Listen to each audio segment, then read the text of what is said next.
ไม่จำเป็นต้องรู้ถ้ารู้แล้วใจต้องเจ็บสักเปล่าหายใจเบาๆฝืนใจทนเอาถามจะไปก็คงไม่ดีเตือนตัวเองเอาไว้จะรับความจริงได้ไหมที่มีก็รู้ว่ายังไม่มีวิธีรับมือเตรียมกับความเสียใจบอกอะไรเชื่ออย่างนั้นจะนกจะหมายก็ต้องยอมหลอกอะไรก็ต้องพร้อมด้วยความเต็มใจทำได้อยู่แล้วแค่ยอมปิดตาข้างหนึ่งไม่ต้องเข้าใจเรื่องราวแม้ความเป็นจริงที่เธอและเขามีอะไรในความสัมพันธ์งงต่อไปข้างเดียวเหมือนที่ต่อเวลาฉันแค่ข้ามวันจะแกล้งเป็นคนที่รู้ไม่ทันถ้ามันทำให้ฉันไม่เสียเธอไม่จำเป็นต้องคิดจะคิดแล้วทำให้ใจต้องสั่นแค่ยังมีเธอแม้เพียงบางวันได้ครึ่งกลางก็เอายอมให้ใจสับสนมันคล้ายว่าปนความช้ำและเหงาที่เหมือนตัวจริงได้เพียงชั่วคราว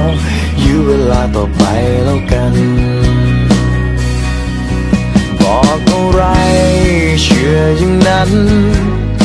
จะนกจะหมายก็ต้องยอมหลอกอะไรก็ต้องพร้อมด้วยความเต็มใจทำได้อยู่แล้วแค่ยอมปิดตาข้างหนึ่งไม่ต้องเข้าใจเรื่องราวแม้ความเป็นจริงที่เธอและเขามีอะไรในความสัมพันธ์ต่อไปข้างเดียวเหมือนที่ต่อเวลาฉันแค่ข้ามวันจะแกล้งเป็นคนที่รู้ไม่ทันถ้ามันทำให้ฉันไม่เสียเธอ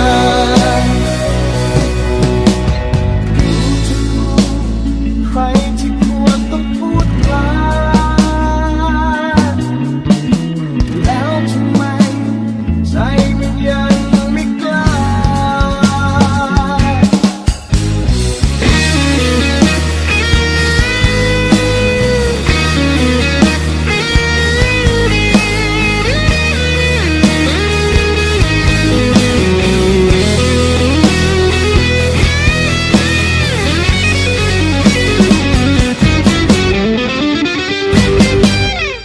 แค่ยอมปิดตาข้างหนึ่งไม่ต้องเข้าใจเรื่องราวในความเป็นจริงที่เธอและเขามีอะไรในความสัมพันธ์งงต่อไปข้างเดียวเหมือนในต่อเวลาฉันแค่ข้ามวันจะกลายเป็นคนที่รู้ไม่ทันถ้ามันทำให้ฉันไม่เสียเธอ